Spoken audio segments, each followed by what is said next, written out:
Assalamualaikum warahmatullahi wabarakatuh. Alhamdulillah wassalatu wassalamu ala Rasulillah wa ala alihi wa sahbihi wa mawalah wa la hawla wa la quwwata illa billahi wa ba'du. Baik, kita lanjutkan kajian kita masih membahas tafsir dari surah Al-Baqarah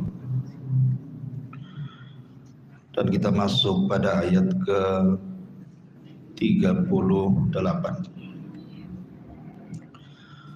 A'udzubillahi minasyaitonirrajim. Bismillahirrahmanirrahim. Qul nahbitu minha jami'an fa imma ya'tiyannakum minni hudan faman tabi'a hudaya fala khaufun 'alaihim wala hum yahzanun walladzina kafaru wa kadzdzabu biayatina ulaika ashabun nar hum fiha khalidun.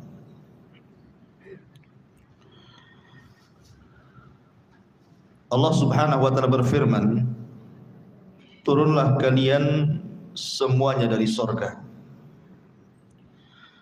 Kemudian jika benar-benar datang petunjukku kepada kalian, maka barang siapa yang mengikuti petunjukku tidak ada rasa takut pada mereka dan mereka tidak akan bersedih hati. Adapun orang-orang kafir dan mendustakan ayat-ayat kami, mereka akan menjadi penghuni neraka dan mereka akan dikekalkan di dalamnya selama-lamanya. Ma'asyiral muslimin yang dimuliakan Allah Subhanahu wa ta'ala, surah Al-Baqarah ayat 38 dan juga 39. Di sini akhir daripada kisah Nabi Allah Adam alaihi salatu wassalam yang dicantumkan dalam permulaan surah Al-Baqarah. Jadi ketika Allah Subhanahu wa ta'ala murka kepada Nabi Allah Adam alaihi salatu wassalam dan juga istrinya Hawa, dan sebelumnya Allah sudah murka kepada iblis, maka Allah Subhanahu wa ta'ala menurunkan 3 makhluk ini semuanya ke bumi. Dan sudah saya ceritakan beberapa khilaf di mana mereka diturunkan. Ada yang mengatakan bahwa iblis diturunkan di lautan, makanya iblis membangun istananya di lautan berdasarkan hadis Nabi sallallahu alaihi wasallam bahwa istana iblis itu ada di lautan. Adapun Adam dan Hawa, ada yang mengatakan Adam diturunkan di Sri Lanka, di India, dan adapun Hawa turun di Jeddah dan Adam turun di Sri Lanka. Kemudian keduanya dipertemukan. Bagaimana caranya? Yang satu di India Sri Lanka, yang satu pula di Jeddah. Dalam riwayat Israiliyat ada yang mengatakan bahwa Allah Subhanahu wa ta'ala turunkan Hajar Aswad. Hajar Aswad itu batu dari sorga, dulunya putih dan bercahaya. Tetapi Nabi SAW mengatakan sawadathu banu Adam, yang membuat batu yang sangat putih bercahaya itu menjadi hitam adalah Bani Adam. Apa maksudnya? Maksudnya dosa yang dilakukan Bani Adam sehingga menjadi batu itu berubah yang tadinya putih bercahaya menjadi hitam. Makanya disebut Hajar Aswad, batu yang sangat hitam. Lah ketika batu itu diturunkan dari sorga ke bumi, maka itu menandakan sebuah sinyal cahaya bahwa Adam alaihi salatu wassalam kalau ingin mencari Hawa, istrinya yang terpisah, carilah di titik cahaya itu. Begitu juga Hawa. Akhirnya kemudian berjumpalah di Arafah. Maka disebut Arafah karena saling mengenal. Maka daerah itu disebut Arafah. Di Arafah inilah kemudian Allah Subhanahu wa taala menurunkan kalimat yang pertama kali diturunkan Allah dan dibacakan oleh Adam dan Hawa. Kalimat apa itu? Kalimat taubat. Dan Allah Subhanahu wa taala berfirman, "Fatalaqa Adamu mir rabbih kalimatin fataba alaihi innahu huwa tawwabur rahim." Maka Allah Subhanahu wa taala mengajarkan kepada Adam beberapa kalimat. Ada yang mengatakan kalimat ini adalah doa yang kita sering baca. Rabbana zalamna anfusana wa illam taghfir lana wa tarhamna lanakunanna minal khasirin. Doa pengakuan dosa dan permintaan ampun kepada Allah. Maka setelah Allah Subhanahu wa taala ampuni dosa keduanya, baru kemudian keduanya bertolak ke mana? Ke Ka'bah. Dan Ka'bah sebelumnya sudah dibangun malaikat. Dan Hajar Aswad diturunkan di situ. Maka tawaflah kemudian Adam dan Hawa di sekitar Ka'bah.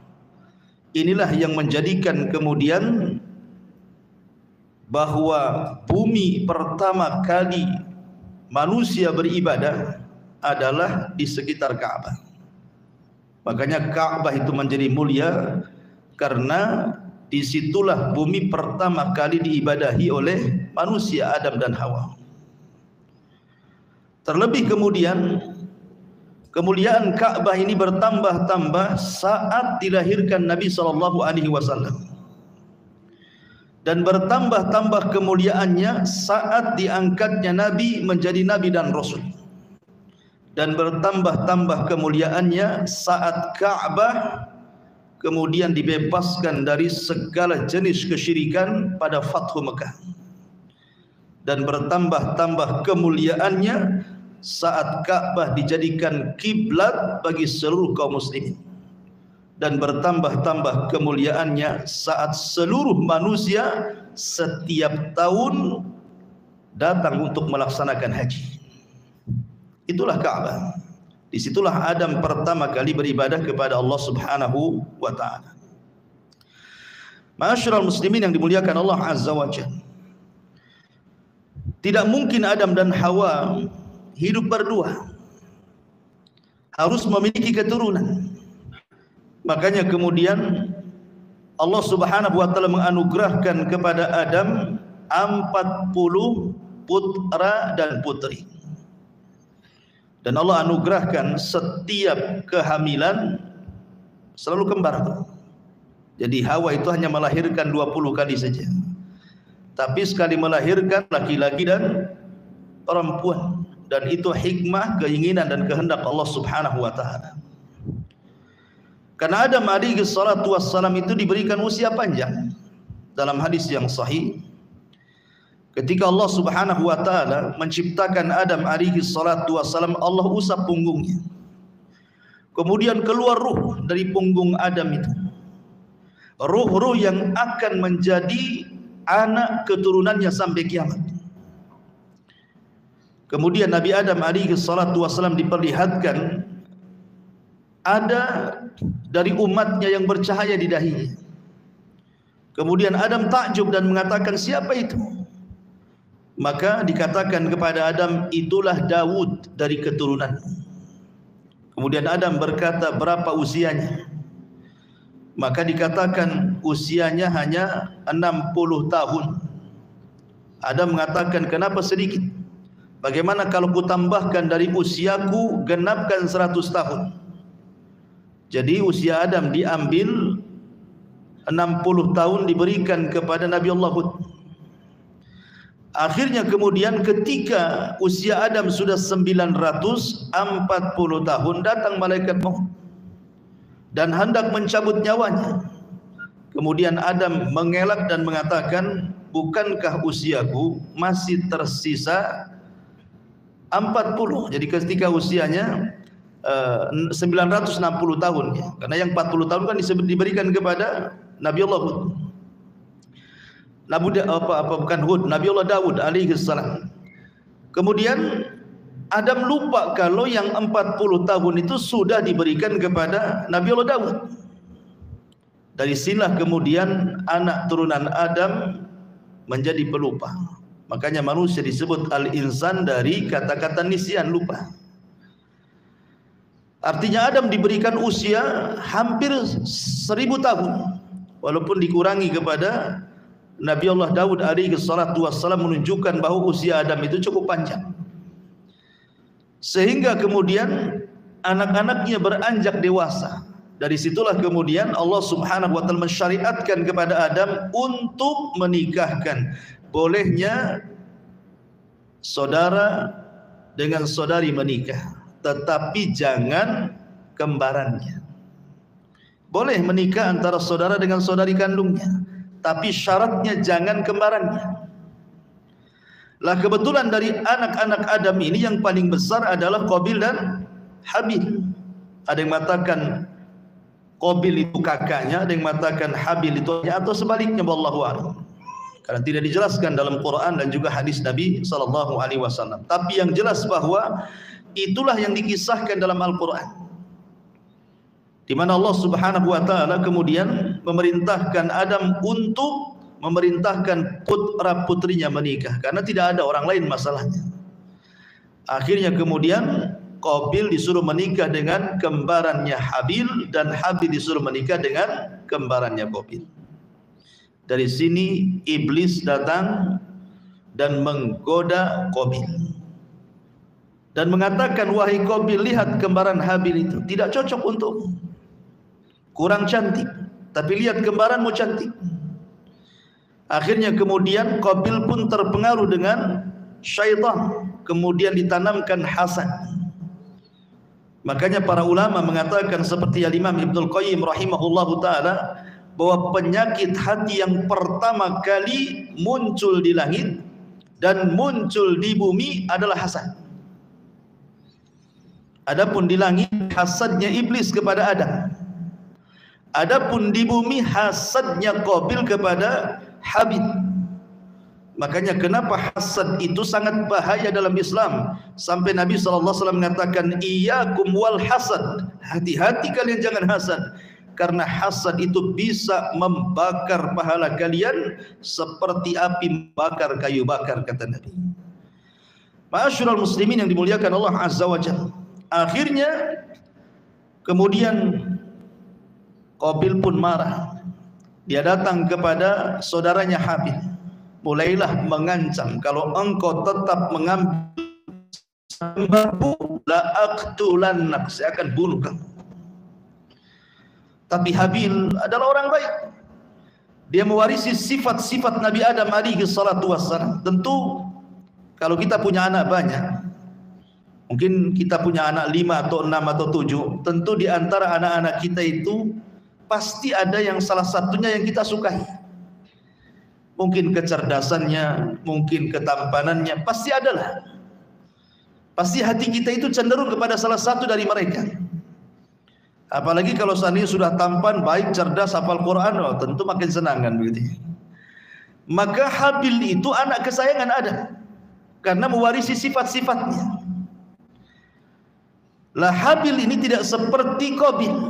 Makanya ketika kemudian Qabil mengancam, la aqtulannak, saya akan bunuh kamu, Habil hanya mengatakan, la imbasatta yadaka litaktulani ma ana bibasiti yadiya ilaika liaqtulah. Kalau engkau ingin membunuhku silahkan, tapi saya tidak hendak membunuhmu. Lihat bagaimana bahasanya, la imbasatta, kalau engkau bentangkan tanganmu, litaktulani, untuk membunuhku, ma ana bibasiti yadiya ilaika liaqtulah, tidak mungkin tanganku akan membunuh badanmu. Kenapa alasannya? Inni akhafullah, kata Habil, karena aku takut kepada Allah Subhanahu wa taala. Inni akhafullah, saya takut kepada Allah. Ma'asyiral muslimin yang dimuliakan Allah Azza wa Jalla. Dari sini kemudian karena melihat kondisi Qabil dengan Habil ini cekcok, maka Adam alaihi salatu wassalam berusaha untuk mencari solusi. Berdoalah dia kepada Allah Subhanahu wa taala. Akhirnya Allah Subhanahu wa taala mensyariatkan kepada Adam untuk disampaikan kepada dua putranya untuk berkurban. Siapa yang diterima kurbannya, maka dia berhak memilih pasangannya. Akhirnya kemudian Habil berkurban dengan kambing yang sangat gemuk, yang sangat indah, yang sangat baik. Tapi Qabil karena dia adalah petani, sementara Habil kan peternak, dia mengambil buah-buahan. Tapi karena sudah hasad sebelumnya dan dia menganggap bahwa ini rekayasa ayahnya, sehingga dia tidak sungguh-sungguh dalam berkorban. Dia mengambil buah-buahan sesuka hatinya. Harusnya kalau ini adalah persembahan kepada Allah Azza wa Jalla, dia mempersembahkan yang terbaik kan begitu. Tapi karena sudah sakit hati, sudah hasad, maka dia asal-asalan kurbannya.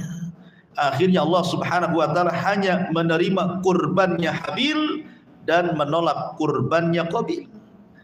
Dari sini Allah Subhanahu wa taala berfirman, "Watlu 'alaihim naba abnai Adam bil haqq. Idz qarraba qurbanan fatuqbila min ahadihima wa lam yutaqabbal minal akhar." Allah mengatakan, bacakan ya Muhammad kepada mereka tentang kisah dua putra Adam, maksudnya Qabil dan Habil. Ketika keduanya berkurban, tapi Allah Subhanahu wa taala menerima kurban salah satunya dan menolak kurban yang lainnya. Kenapa? Karena salah satu dari putra Adam yang bernama Habil betul-betul berkurban karena takwa, sementara Qabil berkurban bukan karena takwa. Makanya kemudian Habil mengatakan, innama yataqabbalullahu minal muttaqin. Sesungguhnya Allah Subhanahu wa taala hanya menerima kurbannya dari hamba-hamba Allah Subhanahu wa taala yang bertakwa. Dari sini pentingnya sebuah kaidah atau sebuah faedah bahwa di dalam berinfak itu harus didasari takwa dan ikhlas kalau ingin diterima. Karena itu syarat Allah Subhanahu wa taala, thayyibun la yaqbalu illa thayyiban. Allah itu baik, tidak menerima kecuali yang baik-baik. Termasuk juga keikhlasan daripada orang yang berkorban. Habil ini orangnya ikhlas, kurbannya juga baik, diterima oleh Allah. Tetapi Qabil ini sudah tidak ikhlas karena hasad, yang dikorbankan pun tidak baik, ditolak. Makanya ada ulama mengatakan, kalau seandainya sepanjang hidupku aku tahu satu kali sujud saja diterima oleh Allah Subhanahu wa taala, itu sudah cukup bagiku. Kalau seandainya seluruh ibadahku aku tidak tahu diterima atau tidak, tetapi aku tahu bahwa satu kali sujud saja, sujud ini diterima oleh Allah Subhanahu wa taala, itu sudah cukup. Kenapa? Karena tidak mungkin Allah Subhanahu wa taala menerima sebuah ibadah kecuali karena dia takwa. Berarti ketakwaan itulah yang menjadikan amalan kita diterima. Tapi masalahnya kan kita tidak tahu amalan mana yang diterima oleh Allah, kan kita tidak tahu. Karena kita tidak pernah ditampakkan mana yang diterima, mana yang ditolak kan. Karena kita tidak tahu mana yang ditampakkan, mana yang ditolak, makanya kata Nabi SAW, la tahkiranna minal ma'rufi syai'an walau antalqa akhaka biwajhin talqin. Jangan remehkan sekecil apapun kebaikan, walaupun hanya melemparkan senyum kepada saudaramu. Boleh jadi senyum kita kepada saudara kita itu pula yang menjadikan jalan kita membuka pintu surga kan. Karena terkadang amalan besar itu mudah tersentuh ria, tapi amalan kecil itu terkadang lebih ikhlas dibandingkan amalan yang besar. Maka jangan remehkan sekecil apapun kebaikan. Ma'asyiral muslimin yang dimuliakan Allah Azza wa Jalla, singkat cerita, akhirnya kemudian betul-betul Qabil pun kemudian melaksanakan sumpahnya di hadapan Habil. wallahi la aqtulannak, demi Allah saya akan bunuh kamu. Tapi Habil tidak melawan dan mengatakan, silahkan, kalau kau membunuhku silahkan, saya tidak akan membunuhmu. Saya takut kepada Allah Subhanahu wa ta'ala, dan saya ingin gabungkan dosaku kepada dosamu supaya engkau termasuk penduduk neraka. Bahasanya apa kata Qabil atau kata Habil kepada Qabil? Dia mengatakan, inni uridu an tabu'a bi ithmi wa ithmika fatakuna min ashabin nar wa dzalika jazaa'u zalimin. Sesungguhnya saya hanya mengharap dosaku ditumpukan dengan dosamu biar engkau termasuk penduduk neraka. Jadi alasan Habil kenapa tidak melawan, satu, karena takut kepada Allah. Dua, biar dosanya digabungkan dosa orang yang membunuhnya sehingga dia masuk surga dan orang yang membunuhnya masuk neraka. Dari sini ada faedah ma'asyiral muslimin yang dimuliakan Allah Azza wa Jalla. Kalau kita cerita masalah pembunuhan, ada al-qatil wal maqtulu finnar, orang yang membunuh dan orang yang dibunuh dua-duanya masuk neraka. Yang kedua, al-qatil wal maqtulu fil jannah, orang yang membunuh dan orang yang dibunuh dua-duanya masuk surga. Kemudian yang ketiga, al-qatilu finnar wal maqtulu fil jannah, orang yang membunuh di neraka, orang yang dibunuh di surga. Kemudian yang keempat, al-qatilu fil jannah wal maqtulu finnar, orang yang membunuh di surga, orang yang dibunuh di neraka. Bagaimana gambarannya? Yang pertama, al-qatilu wal maqtulu finnar, orang yang membunuh dan yang dibunuh di neraka. Ini berdasarkan hadis Nabi sallallahu alaihi wasallam yang terdapat dalam sahihaini Bukhari dan Muslim. Kata Nabi sallallahu alaihi wasallam, "Idza tawajahal muslimani bisayfihima fal qatilu wal maqtulu finnar." Qalu ya Rasulullah, hadzal qatil fama balul maqtul? Qala innahu kana harisan ala qatli sahibi. Kata Nabi SAW, apabila dua orang muslim berhadap-hadapan dengan pedangnya dan hendak saling membunuh, maka orang yang membunuh dan yang dibunuh dua-duanya di neraka, kata Nabi. Sahabat bertanya, Rasul, kalau orang yang membunuh di neraka, okelah. Tapi kalau orang yang dibunuh di neraka, macam mana caranya? Maka Nabi SAW mengatakan, ya, karena yang terbunuh juga sebelum dia terbunuh, dia pun sudah ingin membunuh. Jadi orang yang dibunuh itu sebelum dia terbunuh, dalam hatinya juga ingin membunuh masalahnya. Jadi sama punya keinginan membunuh, cuma satunya apes saja kan itu ya. Satunya apes dia, makanya dia yang terbunuh. Tapi dua-duanya masuk neraka. Ini gambaran yang pertama. Gambaran yang kedua, al-maqtul, al-qatilu wal-maqtulu fil jannah. Orang yang membunuh dan orang yang dibunuh dua-duanya masuk surga. Al-Imam Muslim meriwayatkan dalam sahihnya dari Abi Hurairah radhiyallahu anhu, di mana Allah Subhanahu wa taala, yadhaqullahu ila rajulain yaqtulu ahaduhuma al-akhar kilahuma yadkhulul jannah. Allah tertawa kepada dua orang laki-laki, salah satunya membunuh yang lainnya, tapi dua-duanya dimasukkan ke dalam surga.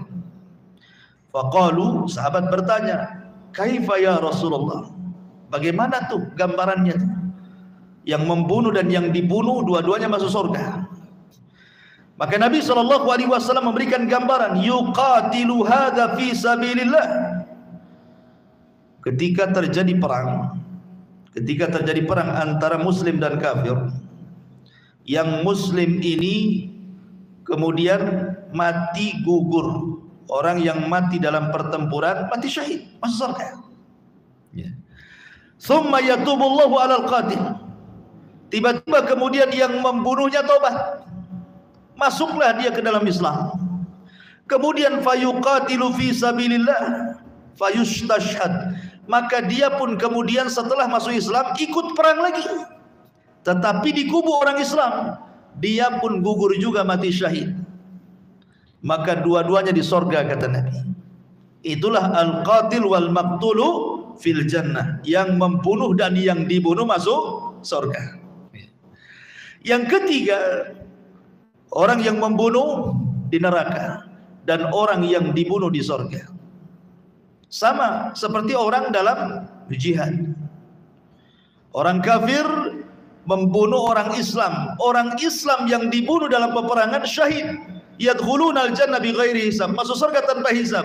Kemudian yang membunuh orang kafir ini, yang membunuh orang kafir setelah membunuh orang Islam, dia pula terbunuh juga dia.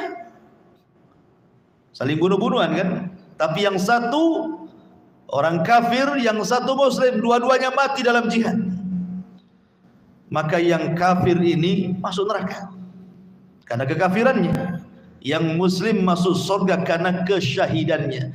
Itulah al-qatilu finnar wal maqtulu fil jannah, orang yang membunuh di neraka, orang yang dibunuh masuk surga.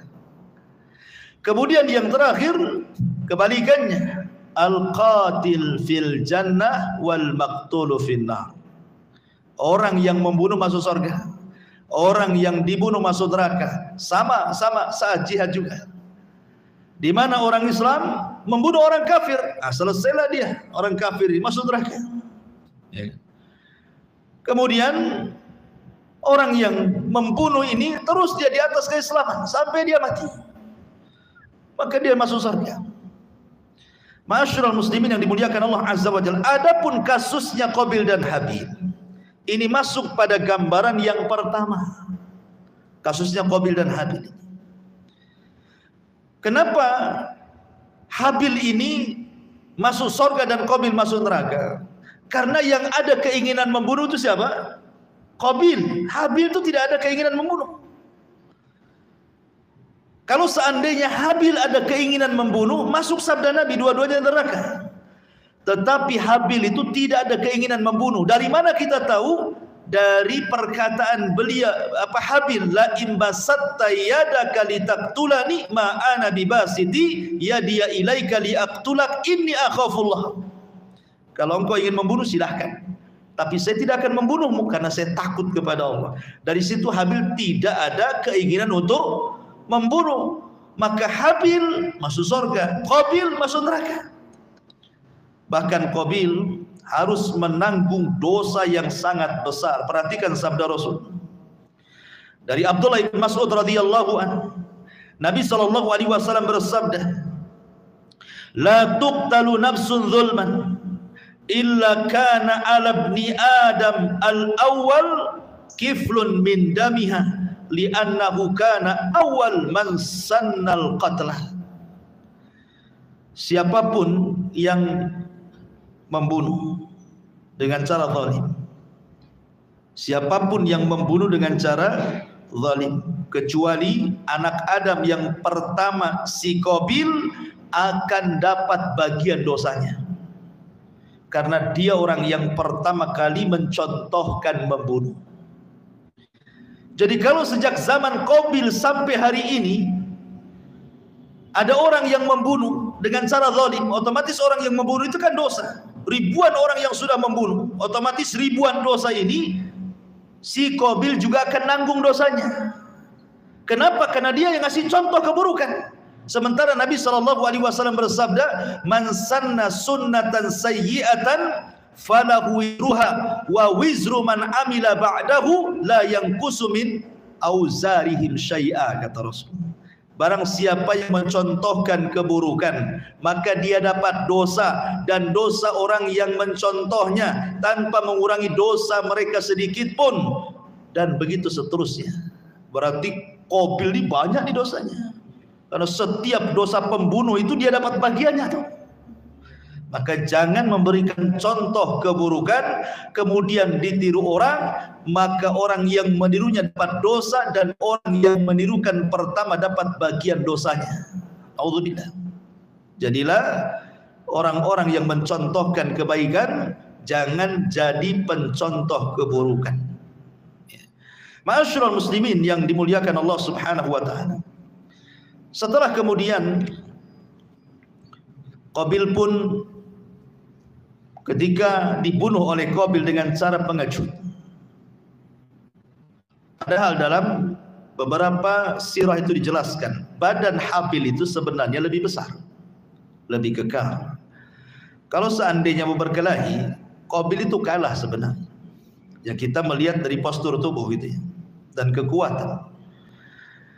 Tetapi pembunuhan Qabil itu kan secara pengecut, di mana ketika Habil sedang tertidur, diambilnya batu besar kemudian dipukulkan di kepalanya sampai hancur mati. Lebih parah lagi kemudian dibiarkan jasadnya begitu saja. Ada yang mengatakan menurut riwayat Mujahid, sebab Qabil membunuh Habil ini, Allah Subhanahu wa taala akhirnya menyegerakan azabnya di dunia sebelum di akhirat. Dengan cara apa? Tiba-tiba betisnya tertekuk dengan pahanya, dia tidak bisa jalan. Kemudian wajahnya ke atas dan tidak bisa dikembalikan, dia tersengat sinar matahari. Itulah dosa zalim. Kata Nabi SAW, tidak ada dosa, kata Nabi SAW, ma min dzambin ajjalallahu uqubatahu fid dunya qabla al-akhirah al-baghyu wa qati'atur rahim. Tidak ada dosa yang disegerakan balasannya di dunia sebelum akhirat kecuali kezaliman dan pemutus silaturahim. Allah segerakan. Ya. Hati-hati dua dosa ini, melakukan kezaliman pada orang ataupun memutus silaturahim. Makanya Imam Zahabi rahimahullahu taala menyebutkan di dalam kitab Al-Kabair, dosa-dosa besar. Kitabnya judulnya Al-Kabair. Imam Zahabi menceritakan tentang seseorang yang melakukan kezaliman. Jadi ada orang zalim merampas ikan nelayan. Kemudian dia mengancam, kalau engkau tidak memberikan kubur. Nelayan ini orang lemah, orang zalim ini orang kuat, terpaksalah dikasihkan. Kemudian sang zalim ini dengan bangganya, dengan sombongnya membawa ikan itu bawa pulang. Tidak sadar di tengah jalan ikan yang mati Allah hidupkan, tiba-tiba menggigit jarinya. Dia rasa gigitan itu biasa saja, hanya berdarah sedikit, ya sudah biasa saja, pulang ke rumah. Dimasak ikan itu, dimakan dengan lahapnya tanpa punya perasaan dosa. Di malam harinya bekas gigitan itu baru terasa. Dia pun merasakan sakit kesakitan yang luar biasa yang tidak ada yang tahu rasa sakitnya kecuali Allah. Menjerit-jerit. Keesokan harinya dia datang ke dokter, ke tabib. Ke dokter, bukan ke dukunnya. Kemudian kata tabib, kata dokter ini, itu gigitan ikan ada virusnya. Itu sudah menjalar ke telapak tangan, harus diamputasi. Kalau tidak diamputasi akan menjalar ke pergelangan sampai ke jantung mati kan. Subhanallah. Baru kemarin dia melakukan kezaliman, jarak 1 hari sudah dipotong tuh tangannya. Itulah kadang-kadang Allah menyegerakan kan dosa kezaliman. Dikiranya setelah dipotong telapak tangannya sembuh, tidak juga. Beberapa hari kemudian menjalar lagi sampai ke sikut dia. Balik lagi ke tabib, kata tabib itu harus diamputasi lagi. Akhirnya dipotong juga sikutnya. Beberapa hari lagi tidak sembuh juga, ternyata menjalar sampai di bahunya. Dokter ini heran, dia sudah sering menangani perkara itu, tapi tidak seperti ini. Makanya dokter ini bertanya kepada orang ini, dosa kamu itu apa sebenarnya? Akhirnya bercerita tentang kezalimannya mengambil ikan nelayan itu. Kata dokter, subhanallah, seandainya ketika ikan itu Allah hidupkan dan menggigit jarimu, kau langsung serahkan ikan itu, minta ampun, minta maaf, kau tidak perlu datang ke sini. Ya, tapi ini semua sudah takdir Allah Azza wa Jal. Sebelum ku potong bahumu, sebaiknya kau datangi nelayan yang kau ambil ikannya itu, minta maaf, minta redhonya. Mudah-mudahan dengan cara itu Allah sembuhkan penyakitmu. Cari dia. Ya. Setelah ketemu, Akhirnya dia mengatakan, samihni ya fulan, maafkan dosa-dosaku wahai fulan. Lah ini bingung, siapa orang ini? Kemudian diceritakan, saya seorang orang zalim yang telah mengambil ikanmu pada waktu-waktu yang kemarin-kemarin, tolong maafkan saya. Akhirnya kemudian karena melihat kondisinya yang kasihan, dimaafkanlah sang nelayan ini. Ketika dimaafkan, hilang rasa sakitnya. Kemudian sebelum dia pergi, orang zalim yang sudah bertobat ini mengatakan kepada sang nelayan ini, wahai bapak, ketika saya ambil ikan, saya melihat bibirmu bergerak-gerak. Kamu ngomong apa? Gitu dia. Akhirnya kata sang nelayan, tidak, aku tidak bicara apapun kecuali hanya berdoa kepada Allah. Hanya mengatakan, ya Rabb, sesungguhnya aku ini orang lemah di hadapanku orang kuat. Arini quwwataka ya Rabb, tolong tampakkan kekuatanmu kepadaku. Hanya itu saja. Ya. Rupanya manjur doa orang yang dizalimi mustajab. Ingat, doa orang yang dizalimi itu mustajab, karena orang yang menzalimi itu dia bisa nyenyak tidur, orang yang dizalimi tidak pernah nyenyak tidur. Makanya dia bermunajat tiap malam untuk melaknat orang yang menzaliminya. Hati-hati itu. Ya. Karena orang yang mazlum yang dizalimi ini kalau sudah berdoa tidak ada hijab antara dia dengan Allah, melesat walaupun yang dizalimi itu orang kafir. Ma'asyiral muslimin yang dimuliakan Allah Azza wa Jalla, akhirnya setelah dimaafkan dan dia pun menyesal, maka dia pun hendak datang ke dokter tadi. Tapi sebelum dia datang ke dokter tadi, menghabarkan bahwa sakitnya sudah hilang, dia datang ke orang-orang, datang ke pasar-pasar, datang ke keramaian orang dan mengatakan, man ra'ani falam yadlim minhu ahada. Siapapun yang melihat aku, tolong jangan berbuat zalim. Tampakkanlah bekas amputasinya itu. Lah Imam Zahabi mencantumkan kisah ini dalam kitab Al-Kabair, dosa-dosa besar. Ya.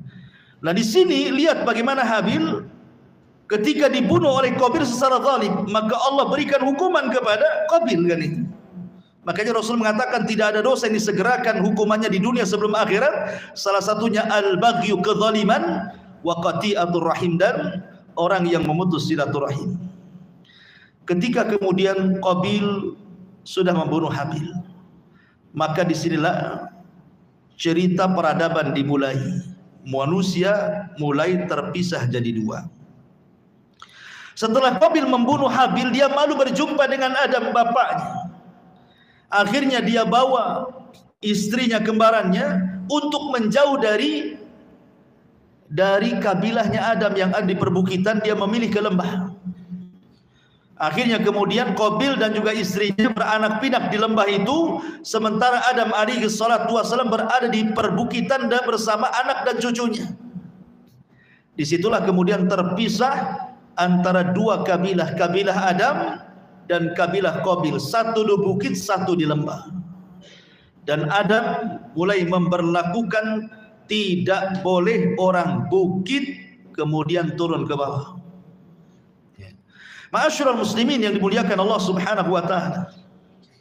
Ketika kemudian Qabil sudah beranak pinak di atas, Nabi Adam kemudian berada di atas, dan Adam mendengar bahwa Habil terbunuh oleh Qabil, maka Adam merasa sedih luar biasa. Uznan hazanan syadid. Sedih sekali. Dari situ dia berdoa kepada Allah Subhanahu wa taala. Tiba-tiba kemudian Allah Subhanahu wa taala merintahkan Adam untuk menggauli Hawa, dan Hawa pun kemudian mengandung kembali. Rupanya Allah Subhanahu wa taala hendak menghadiahkan kepada Adam pengganti Habil. Maka lahirlah kemudian seorang anak yang disebut dengan hibatullah, hadiah dari Allah, sebagai pengganti Habil. Siapa namanya? Syith alaihi salam. Dialah kemudian yang akan menjadi nabi setelah Adam. Namanya Nabiullah Syith. Pakai shin besar ya, sa, Syith namanya. Alaihi salam. Itulah nabi kedua setelah Adam, sebelum Idris. Lah Nabi Allah Syith ini, ikhwatu fillah yang dimuliakan Allah Subhanahu wa taala, dijelaskan bahwa dia diberikan sahifah. Awalnya dia mengikuti syariatnya Adam alaihi salatu wassalam, tetapi setelah kemudian besar, kemudian diberikan kitab oleh Allah Subhanahu wa taala berupa suhuf. Dan itu digambarkan dalam sebuah riwayat di mana dijelaskan oleh para ulama, di antaranya riwayat Imam Ibnu Hibban dari hadis Ibrahim ibn Hisham dari Yahya ibn Yahya al-Ghassani. Dia mengatakan, haddatsana abi, telah menceritakan kepada kami bapakku, an jaddi, dari kakekku, an Abi Idris al-Khawlani, dari Abi Idris al-Khawlani, an Abi Dzar al-Ghifari, dari sahabat Abi Dzar al-Ghifari radhiyallahu anhu. Dia mengatakan, dakhaltul masjidah, kata Abi Dzar, aku masuk ke masjid Nabi. Fa idza Rasulullah sallallahu alaihi wasallam jalisun wahdah, aku melihat Rasul sedang duduk sendirian. Maka aku hampiri Rasul. Kemudian kata Abi Dzar, dia mengatakan, ya Rasulullah, kam kitaban anzalallahu. Rasul, berapa sih kitab yang Allah turunkan itu? Maka Nabi sallallahu alaihi wasallam mengatakan, mi'atu kitabin wa arba'atu kutubin. Allah turunkan 100 suhuf dan 4 kitab. 100 suhuf dan 4 kitab. Kemudian kata Rasulullah SAW, unzila ala syith khamsuna sahifatan wa unzila ala akhnuh. Akhnuh itu maksudnya Idris. Salasuna sahifatan wa unzila ala Ibrahim asyru wa unzila ala Ibrahim asyru sahaif wa unzila ala Musa qabla Taurati asyru sahaif wa unzila Taurat wal Injil wal Zabur wal Furqan. Kata Nabi sallallahu alaihi wasallam, Allah turunkan 100 suhuf dan 4 kitab. Diturunkan kepada Nabi Syith 50 suhuf. Diturunkan kepada Idris 30 suhuf. Diturunkan kepada Ibrahim 10 suhuf. Diturunkan kepada Musa 10 suhuf, bukan Taurat. Kemudian Allah turunkan Taurat setelahnya, kemudian Injil, kemudian Zabur, kemudian Quran. Hadis ini dikatakan oleh Al-Hafidh Ibnu Rajab rahimahullahu taala, walaupun hadis ini dikeluarkan oleh Imam Ibnu Hibban dalam sahihnya, di dalam Al-Ihsan fi Taqrib Sahih Ibnu Hibban, tapi ada catatan dari Imam Ibnu Rajab Al-Hambali dalam Fathul Bari, wa qad ruwiya min wujuhin muta'addidatin an Abi Dzarrin wa kulluha la takhlu min maqali. Memang banyak riwayat tentang jumlah kitab yang turun itu, tapi semua ada perbincangan para ulama tentang sanadnya. Tapi intinya bahwa Nabi Allah Syith diturunkan kepada Syith ini 50 sahifah, 50 lembar kitab yang datang dari Allah Subhanahu wa taala. Dengan 50 lembar inilah kemudian Nabi Syith berdakwah, mengajak manusia ke dalam tauhid, mengajak manusia kepada akhlak yang baik. La ma'asyiral muslimin yang dimuliakan Allah Azza wa Jalla, Nabi Syith ini dikenal memang semangat berdakwah dan mewarisi akhlak Adam. Karena ketika Nabi Syith dilahirkan, dia kan masih berjumpa dengan Adam, masih berjumpa ratusan tahun dengan Adam alaihi salatu wassalam, sehingga memungkinkan Adam mendidik Nabi Allah Syith akhirnya menjadi seorang nabi. Bahkan ketika kematian Adam alaihi salatu wassalam dijelaskan, ketika Adam alaihi salatu wassalam meninggal dunia, Adam ini kan masih teringat dengan sorga, karena pernah tinggal di sorga masalahnya. Jadi teringat dengan sorga. Jadi dia ngomong sama anak-anaknya, keluarlah kalian, carilah di luar, barangkali ada buah-buahan sorga, bawa kemari. Maka anak-anaknya kemudian nurutlah apa kata bapaknya, karena itu adalah wasiat terakhir kan. Keluarlah anak-anaknya mencari buah-buahan yang mirip dengan buah-buah surga.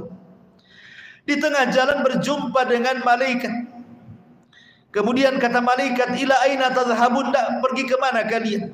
Kemudian anak-anaknya ada mengatakan, termasuk Syith di situ gitu ya, kami diperintahkan bapak kami, karena dia sedang sakaratul maut, untuk mencari buah-buahan seperti buah-buah sorga. Kata malaikat, lah ketika itu di tangan malaikat ada kain kafan dari sorga.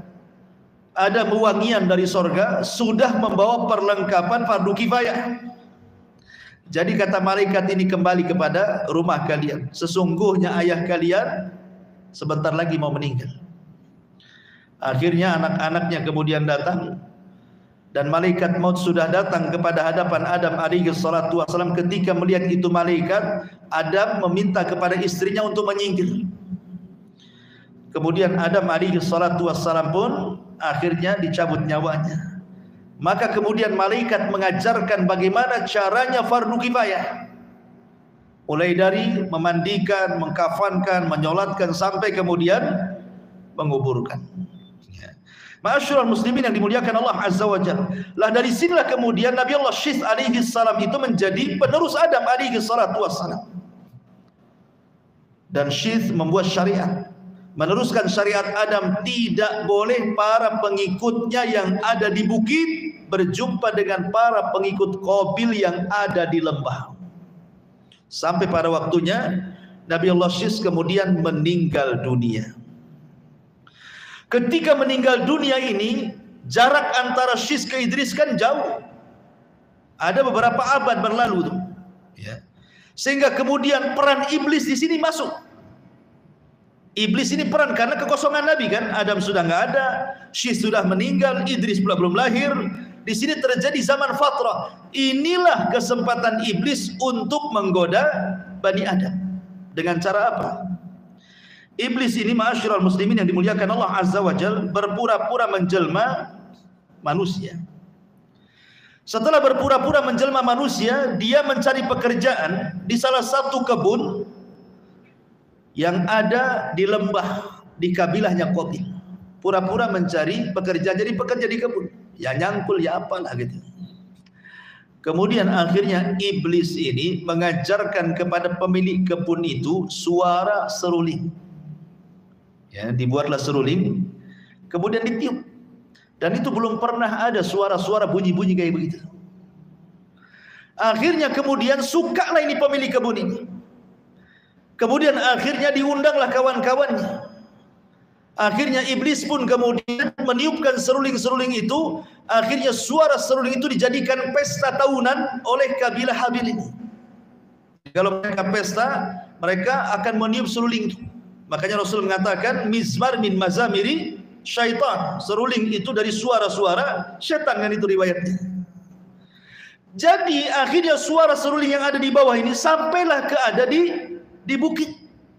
Ya, di bukit itu.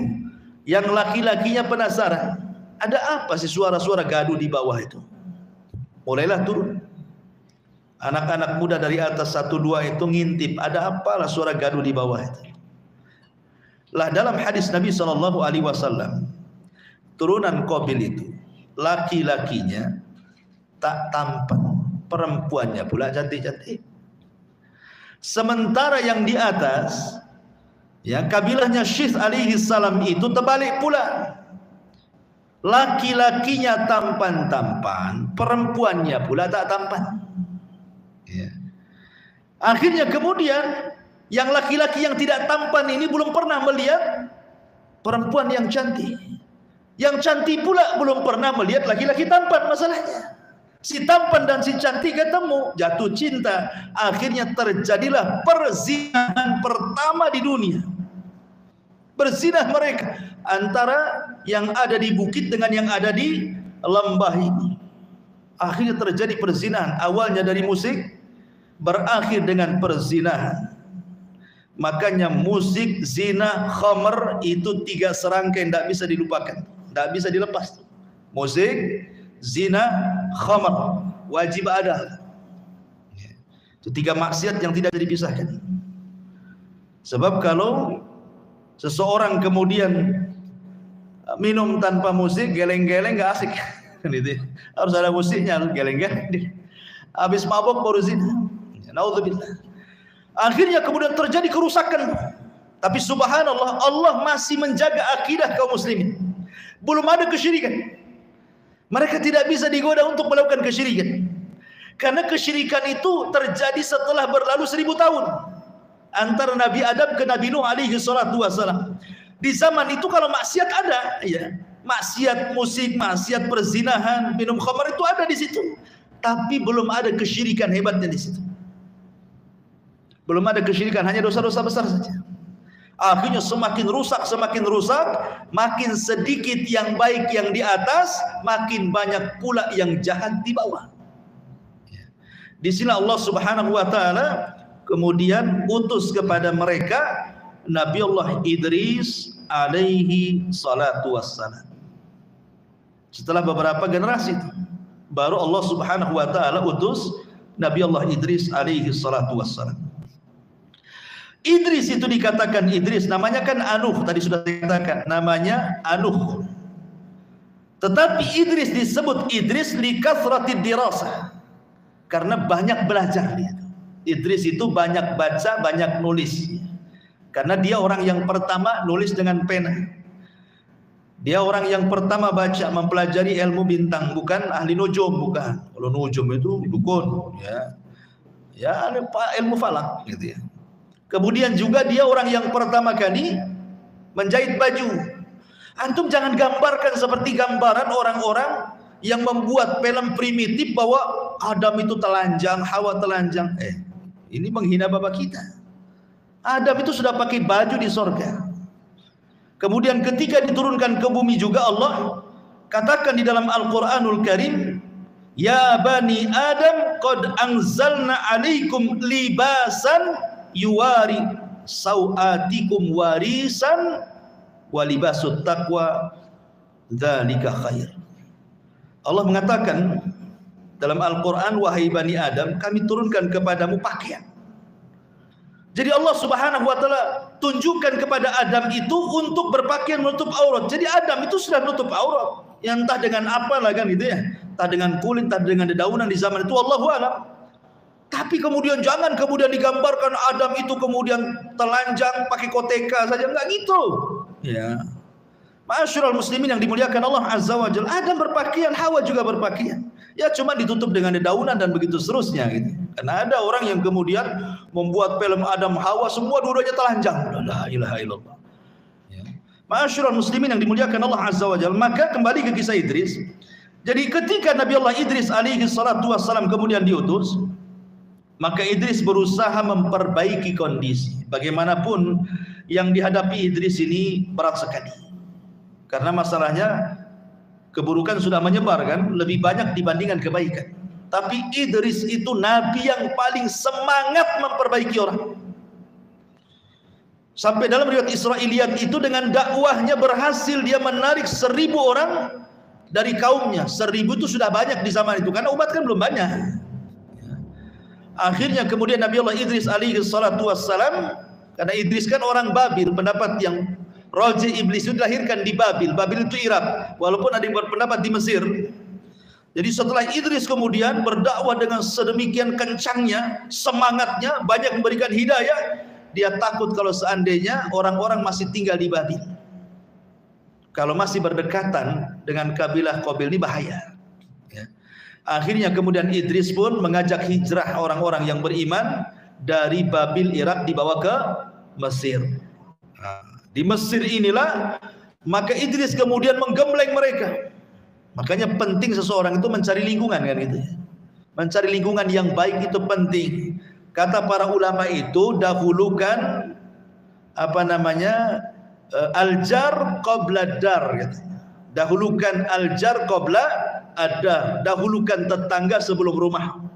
Jadi kalau antum ingin cari rumah, ingin beli rumah, ingin sewa rumah, dahulukan tetangga sebelum rumah. Lihat tetangganya, jangan lihat rumahnya dulu. Ya. Dari mana dalilnya? Dari Al-Quran dalilnya. Ketika istrinya Fir'aun, Asya bintu Muzahib, sebelum meninggalnya, dia berdoa kepada Allah Subhanahu wa ta'ala. Apa doanya? Disebutkan dalam Al-Quran, Rabbi bnili indaka baitan fil jannah. Ya Rabb, bangunkan di sisimu satu rumah di surga. Kalimat di sini, ya Allah bangunkan di sisimu rumah di surga. Artinya dia ingin bertetangga dengan Allah, baru bicara rumah. Gitu ya. Dari sini ada kaidah bahwa hendaklah mendahulukan tetangga sebelum rumah. Jadi kalau cari perumahan itu lihat tetangganya, muslimkah tidak muslim, ada masjidkah tidak ada masjid, macam mana kondisinya, mayoritas muslim, banyak ahli sunnahnya atau syiahnya, dilihat di situ. Ya, tetap kita merayakan tetangga, tapi di zaman sekarang kan nggak peduli. Kalau bisa cari rumah yang nggak ada tetangganya kan, yang nggak ada tetangganya, yang jauh-jauh rumahnya di sini rumah, nanti di sana lagi rumah. Kadang-kadang sesama tetangga nggak kenal, sampai mati nggak kenal. Kan ada itu perumahan sampai mati nggak kenal tetangganya, itu nggak peduli. Kan rugi gitu ya. Pada Rasul itu diwasiati Jibril itu untuk supaya berbuat baik ke tetangganya, sampai Rasul menyangka tetangga itu jadi ahli warisnya kan itu. Ma'asyiral muslimin yang dimuliakan Allah Azza wa Jalla, kembali bahwa lingkungan itu penting. Makanya Idris membawa kaumnya dari Babil Irak menuju Mesir. Karena Idris itu semangat berdakwah, maka Allah Subhanahu wa taala berikan hadiah kepada Idris. Setiap satu hari dia mendapatkan pahala seluruh umatnya di zamannya. Jadi pahala umatnya di zamannya diberikan kepada Idris. Senanglah Idris itu. Akhirnya dia kemudian meminta kepada Allah Subhanahu wa taala untuk dipanjangkan usianya.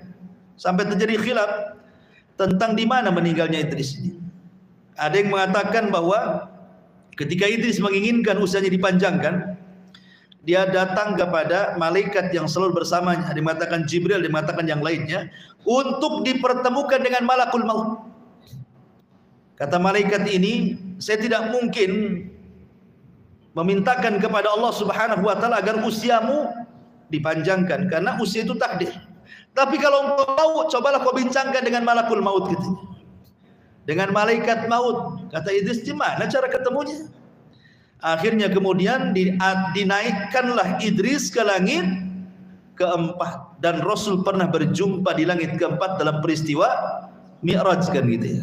Naik ke langit keempat, Rasul berjumpa dengan Idris. Kata Idris, marhaban bi akhir salih wa nabiyyin salih. Selamat datang nabiku yang saleh dan saudaraku yang saleh, kata Idris.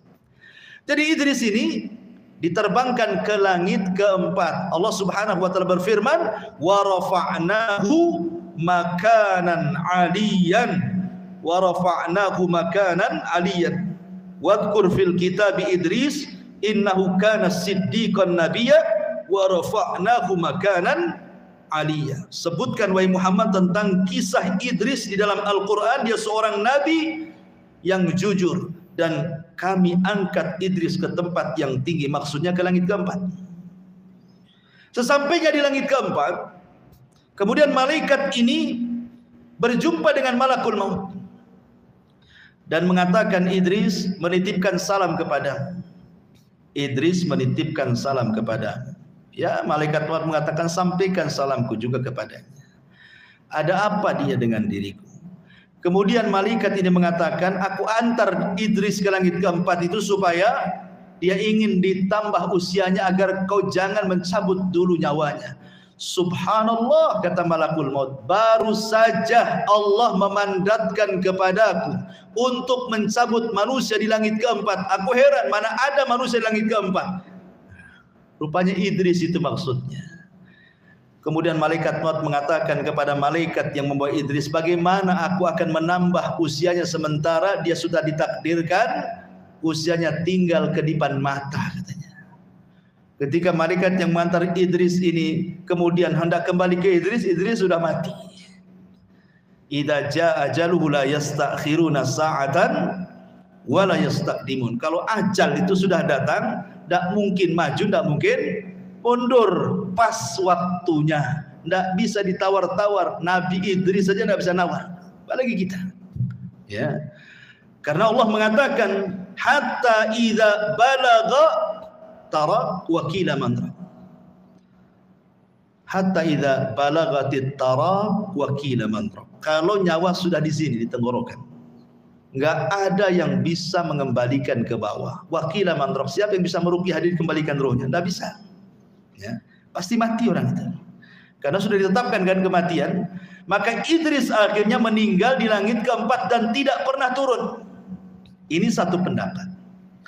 Pendapat yang kedua, Idris itu tidak dicabut nyawanya, tapi dia diangkat ke langit keempat. Wa rafa'nahu makanan 'aliyya, dan kami angkat ke tempat yang tinggi. Maksudnya Idris dibiarkan hidup sama dengan Nabi Isa. Ya, dinaikkan gitu saja. Dia tidak mati. Nanti matinya di akhir zaman. Ada juga yang mengatakan Idris itu mati di bumi. Tidak ada mati di langit, mati di bumi. Semua manusia itu mati di bumi. Makanya Adam saja harus diturunkan dari sorga ke bumi supaya mati di bumi. Maka Idris itu mati di bumi. Adapun kemudian kalimat wa rafa'nahu makanan 'aliyya, kami angkat Idris ke tempat yang tinggi, maksudnya Allah tempatkan Idris di sorga, ya, di sorga yang paling tinggi, ya. Jadi penafsiran seperti itu. Jadi yang dua kisah Israiliyat, dan yang terakhir ini keumuman dalil bahwa manusia mati di bumi, ya, termasuk Adam dan yang lainnya. Karena Quran tidak menyebutkan mati di langit. Itu kan kisah Israiliyat, ya. Tapi yang jelas bahwa ma'asyiral muslimin yang dimuliakan Allah Subhanahu wa taala, dari sini maka dapat kita faedah, setelah kematian Idris alaihi salatu wassalam, maka manusia tetap di atas tauhid. Tapi kemudian setelah Idris sudah berlalu zamannya, kekosongan para nabi, tidak ada nabi dan rasul lagi. Hanya ada orang-orang yang meneruskan syariat Idris alaihi salatu wassalam. Maka bergoncanglah hati manusia, karena tidak ada rujukan, tidak ada nabi lagi masalahnya. Disitulah hadir sebagai pewaris para nabi, para ulama, orang-orang soleh. Lah kebetulan pewaris para nabi, orang-orang soleh dari kaumnya Idris itu ada keluarga yang disebut dengan Wud, keluarga Wud, ya. Quran membahasakannya Wad. Allah mengatakan la tadarunna waddan wala suwa'an wala yaghutsa wa ya'uqa wa nasra, dalam surah Nuh itu, ya. Inilah 5 orang soleh ini yang tersisa. Ini satu keluarga ini, bapaknya Wad, Suwa, Yaghus, Ya'uq, Nasr, ini anak-anaknya. Mereka lah yang meruskan perjuangan dakwah Idris alaihi salatu wassalam untuk mengajak manusia ke dalam tauhid. Tapi Allah takdirkan meninggal satu persatu. Wad meninggal, ganti Suwa, Suwa meninggal, ganti Ya'uq, Yaghus meninggal, ganti Ya'uq, Ya'uq meninggal, ganti Nasr, tidak ada penggantinya. Sehingga disitulah iblis ada kesempatan.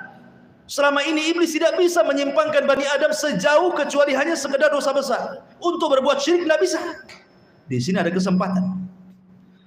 Generasi pertama dipengaruhi dan mengatakan, Idris datang kepada mereka menjelma orang soleh. Karena ketika itu, karena semangatnya mereka kepada orang-orang soleh ini, akhirnya kemudian mereka mendambatkan hati kepada mereka, tidak ada penggantinya. Sehingga iblis datang, sebaiknya kalian buatlah patung, ya, supaya diingatkan jasa-jasa mereka, gitu, ya. Letakkan di satu tempat. Jadi sekali-kali kalian kalau ingat mereka itu datang ke situ. Jadi kalau melihat patung mereka itu, semangat lagi ibadah kalian. Terpengaruh pula dengan was-was syaitan. Betul-betul dibuat 5 patung, diletakkan di satu tempat khusus, diziarahi. Tidak ada kesyirikan, hanya menziarahi, melihat semangat. Kalau udah futur melihat semangat, gitu, ya. Generasi pembuat patung meninggal, datang pula generasi kedua. Iblis datang lagi dan mengatakan, kenapa kalian capek-capek lah datang ke tempat khusus, produksi sajalah ke itu patung-patung banyak-banyak, letakkan di rumah kalian, ya. Makin semangat lagi kalian, kepengaruh lagi, diproduksilah banyak-banyak, hampir tidak ada satu rumah kecuali ada patung, ya. Tidak perlu lagi datang ke tempat khusus. Generasi kedua meninggal, generasi ketiga tak tahu apa-apa. Iblis datang lagi dan mengatakan, aku loh hidup di zaman bapakmu, di zaman kakekmu, kata iblis. Kamu tahu nggak apa maksudnya kakekmu buat patung itu? Kakekmu membuat patung itu maksudnya untuk wasilah mendekatkan diri kepada Allah. Ma na'buduhum illa liyuqarribuna ilallahi zulfa. Kami tidak mendekatkan diri kepada Allah kecuali lewat perantara mereka, supaya lebih dekat lagi. Nah, mulailah terjadi syirik wasilah di sini, ya. Akhirnya kemudian mereka pun mulai menjadikan patung-patung itu wasilah beribadah kepada Allah, yang berakhir bukan dijadikan wasilah lagi, belakangan dijadikan sesembahan. Ketika mulai terjadi kesyirikan, disinilah Allah utus Nabi Nuh alaihi salatu wassalam setelah 1000 tahun dari zaman Adam alaihi salatu wassalam. Nuh diutus. Lah Nuh ini luar biasa perjuangannya, ikhwatul fiddin, dan satu-satunya nabi yang diberikan usia lebih panjang dari bapaknya sendiri, maksudnya kakeknya Adam alaihi salatu wassalam. Dari semua manusia Nuh paling panjang sendiri itu usianya. Ada yang mengatakan 1870, ada yang mengatakan 1500, ada yang mengatakan 1400, pokoknya di atas 1000 lah itu khilafnya. Sehingga Nuh ini berjumpa dengan berbagai macam generasi. Karena Nuh itu panjang usianya kan itu. Makanya Al-Quran sendiri ketika menjelaskan tentang dakwahnya Nabi Nuh itu kan disebutkan alfasanatin illa khamsina ama, dakwahnya saja 1000 tahun dikurangi 50 tahun alias 950 tahun. Tetapi hidayah milik Allah, setiap 20 tahun sekali cuma satu pengikutnya. Jadi selama itu tidak banyak pengikutnya. Ya.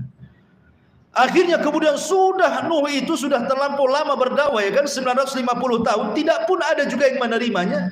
Malah semakin berani kaumnya hendak membunuhnya. Disinilah Nuh alaihi salatu wasallam berdoa kepada Allah, Rabbi inni maglubun fantasir. Ya Rabb, aku sudah mau dikalahkan kaumku, tolong aku. Maka Nuh alaihi salatu wasallam berdoa, maka Allah Subhanahu wa taala berikan mukjizat kepada Nuh berupa kapal. Ada yang mengatakan, namanya riwayat Israiliyat, kapal itu ditanam oleh Nuh. Dari biji kemudian tumbuh 100 tahun, setelah 100 tahun diserut, setelah 100 tahun berikutnya 40 tahunnya membuat kapal. Ini cerita Israiliyat, ya kan? Kalau Quran tidak mengatakan seperti itu. Quran itu yang mengatakan ya Allah turunkan kapal gitu saja. Ya. Allah turunkan bahan-bahannya, kemudian Nuh merangkainya. Jadi bukan diambil dari hutan, enggak. Makanya ada sebagian ulama salaf mengatakan ada makhluk-makhluk Allah itu yang tidak diciptakan dari yang lainnya. Maksudnya seperti hewan dari ibu bapaknya, tidak. Dia langsung ada. Seperti untanya Nabi Saleh, enggak ada ibu bapaknya, langsung keluar dari batu kan gitu ya. Kemudian yang kedua tongkatnya Musa, langsung turun dari surga. Kemudian kapalnya Nabi Nuh, ada yang mengatakan seperti itu. Wallahu a'lam. Ya. Intinya bahwa mukjizat Nabi Nuh itu membuat perahu. Disitulah terjadi sukhriyah. Karena Nuh kan sudah tidak berdakwah lagi ya. Karena dia langsung manut dengan Allah, disuruh merangkai kapal, dia rangkai. Disitulah kemudian terjadi mulai cemoohan-cemoohan dari kaumnya dan mengatakan, ya Nuh, dulu engkau seorang nabi, kok sekarang jadi tukang kayu? Cemana ceritanya katanya. Jadi diolok-olok gitu ya. Apa sudah resign jadi nabi, kok sekarang jadi tukang mebel gitu.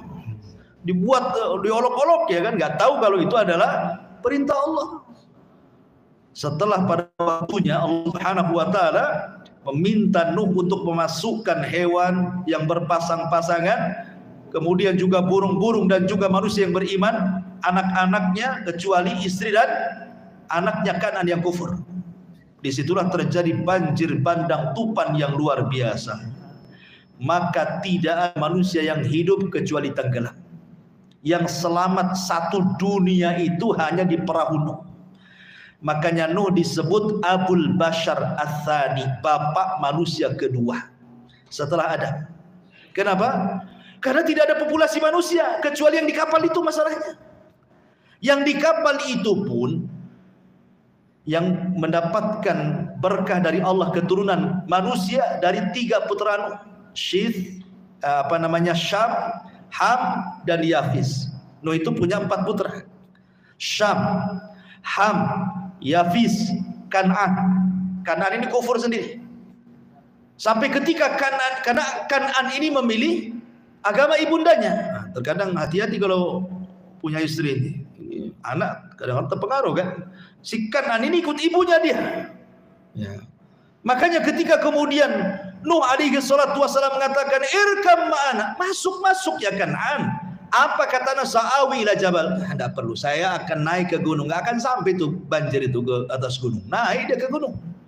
Tapi Nuh mengatakan, la asimal yaum. Tidak ada yang selamat wahai Kan'an. Tidak akan selamat. Masuk. Nuh masih berhajat. Bahwa Kan'an masuk ke dalam kapalnya bisa didakwai dapat hidayah kan itu. Karena sayangnya Nuh kepada anaknya. Tapi Allah Subhanahu wa taala mengatakan, innahu laisa min ahlik. Dia bukan keluargamu. Pergi-pergi. Ditinggallah. Ya. Tenggelam mati dia. Akhirnya ketika perahunya bersandar di Bukit Judi Irak, kemudian turun gitu ya, maka dari cikal bakal manusia dari 3 keturunan itulah yang melahirkan banyak manusia, Syith, Ham, Syam, dan Yafis. Dari sinilah semua umat manusia kembali kepada 3 nasabnya putra Nuh. Ya. Maka dari putra Nuh ini kemana-mana muncullah para nabi setelahnya. Ada Ibrahim, ada Hud, ada Saleh, ada Syuaib, ada nabi-nabi Bani Israel, sampai kepada Rasul kita Muhammad sallallahu alaihi wasallam. Inilah rangkuman bagaimana Allah Subhanahu wa taala mengutus para nabinya dari bapak kita Adam alaihi salatu wassalam. Wallahu alam. Baik, sebelum saya tutup, silahkan kalau ada yang bertanya.